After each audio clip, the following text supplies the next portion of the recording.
Go ahead and get started. We're excited about a win against Missouri State. I think there's some things that we can improve on, but overall, at this time of the year, if you can pick up another conference win, it's really good. I think we came through the game relatively healthy. Our next opponent is an excellent opponent. They're playing, I think, their best football right now, and they've made significant improvements from last year. And going on the road, playing at their place, I imagine they'll have a big crowd at Carbondale for their homecoming game, and so we're certainly excited about playing Southern Illinois. So at this time, questions? Health-wise, how's everyone doing? Marcus specifically, you know yet? Well, Marcus will be ready to go. He's got he'll have a little bit of a casting on his hand, but his thigh bruise is fine. How's Gimme? Yep, Gimme will be ready to go. Yep. Plankers back on the 2D possibly? Yeah, I think we'll know. Right now, it looks like he'll be back. Jeremy Gordon is as well. Yep, he's expected to be able to go also.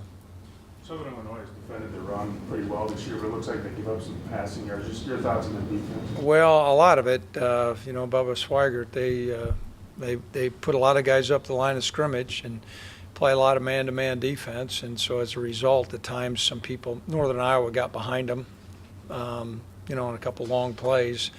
And that's been their philosophy for a lot of years. They're playing, well right now, and like I said, they came up with a big win against Northern Iowa.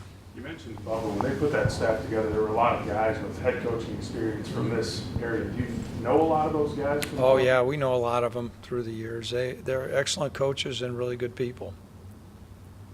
Roche, did the decision to pull the red shirt on Roches, was that made this week, or has he played? Yeah, during the course of the game, last week Jeremy was not available, and so, he's always been a guy that we'd been looking at potentially playing, so it was a good opportunity to get him some game reps. Coach, talk a little more about Corey Faulkner and the type of quarterback. Well, I think he's a great field general. Big, strong guy, 6'4", about 230 pounds. Makes really good decisions. He's fairly mobile, takes care of the football, and he's got a good arm. Coach, you talk about why Ryan Smith is so good as a returner, how he always seems to find the right hole in traffic. Well, you know what? He's really healthy right now, which is good. And I think our punt return group did a nice job of blocking, but he made a couple guys miss. And Ryan's an explosive guy and sees the field well. And once he got out in the open space, he runs away from people, and that's a good combination. Coach, the last game down there, first down, I think, to the third quarter. I mean, what can you guys get any experience from that game for this? I know there's a lot of guys hold over from that game from 2000. Well, we know it's going to be hard sledding. I mean, that's just typically how it is against Southern Illinois, and we had a hard day that day. I mean, we were able to figure out a way to win, and it's a hard place to win. They play well at home. I think we'll need to control the ball better and to get some sustained drives, because last year 2 years ago, we couldn't get anything going. And I think we're throwing the ball better now than what we did a couple years ago, which certainly showed up last week, and I think that's going to help us. What have you seen about them defensively that makes it so tough to run against them? Well, particularly how they deploy their guys. A lot of stunning up front. They'll and their numbers show it. I mean, they put a lot of pressure on their secondary guys, and they defend the run very well. And a lot of the stunning they do is, it's disruptive. It's not anything sometimes that you can plan for all the different stunts that they have, and it's been working very well for them. Against teams like this, how important is patience up front on the offensive line, letting things sort themselves out? Well, we're encouraged. We've got a pretty seasoned offensive line, and you're right. I think there's going to be times during the course of the game that there may be a play that normally works fairly well that because of, a movement that SIU will have will cause some problems. It's in our hopes that we're able to stay on the field and keep our guys, fairly poised, that sooner or later we'll find a gap or two that's going to be a breakdown inside for them. About the stunning, coach, do they twist as much as anybody you've seen defensively? I mean, they twist a lot up front. Yeah, I would say so, and that's been their nature. Maybe last year they didn't as much as what they've been, but this defense is something that we've seen for a lot of years, and they know it very well, and they're able to leverage their strength. They can attract a lot of guys who are real quick, may not be real big in stature, but they've got a lot of guys that can move around, and they find good secondary guys that they're able to press, and that allows all those guys up front to do so many different things.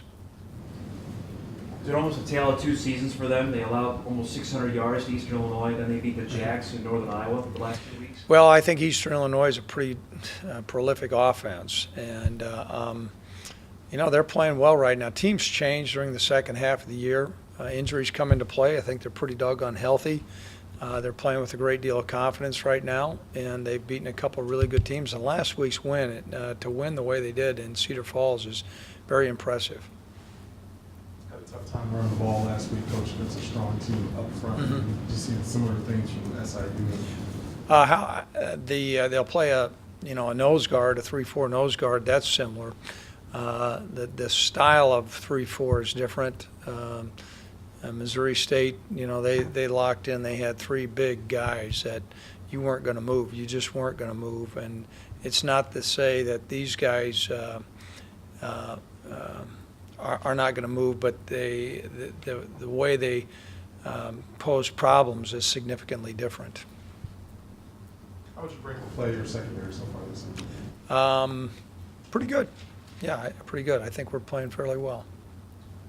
Is your lineman wearing knee braces now? A couple guys have chosen to wear knee braces, yes, yeah. What was the thought process there? I think as they look around, maybe a little bit concerned about some MCLs and things like that.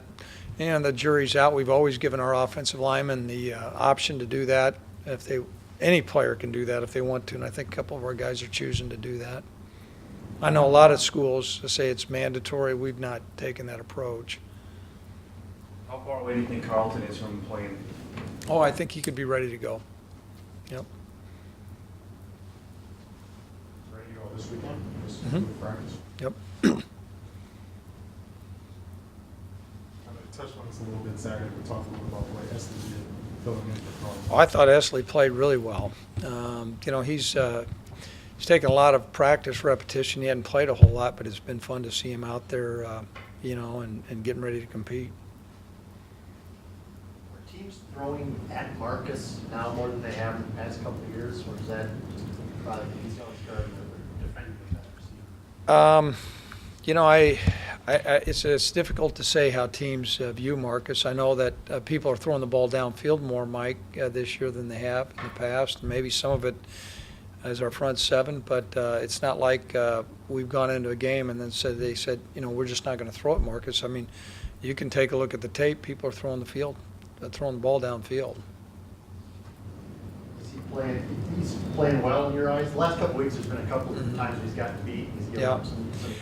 I think, there's been times where he's played better than what he's playing right now. And, in a game like this, he's going to need to play well. Is he hurt? No. Mm-mm. No. Does he take chances more than other cornerbacks?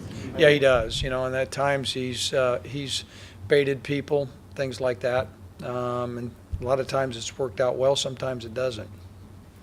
How does he compare to C.J. Smith? Do they kind of have the same style of play as a corner, both kind of aggressive, or is C.J. a little bit more conservative than Marcus? Oh, I think they're pretty similar. Certainly Marcus is more experienced than C.J., and that comes into play. They're feeling their way. We're an aggressive secondary, and at times those kind of things have, hurt us. In Saturday's game, that hurt us. One guy that doesn't seem to get talked about a whole lot that, at least I look at, seems to be making plays all over the field, especially is Brian Shepard. Has he developed into maybe your most consistent tackler on the team? I think Brian Shepard's having an outstanding year. Everything that he does, whether it's covering punts or kickoffs or,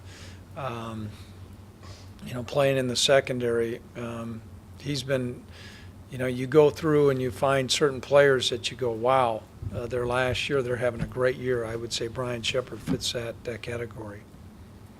Ben LeComp's year probably has not gone unnoticed by you, but is he even playing at a better level than you ever thought he would be at this time in his career? Yeah, I think that's accurate.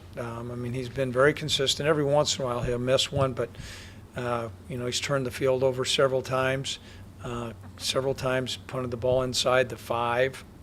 We're really pleased not only with his punting, but his kickoffs have been excellent as well. Okay, all right, thank you.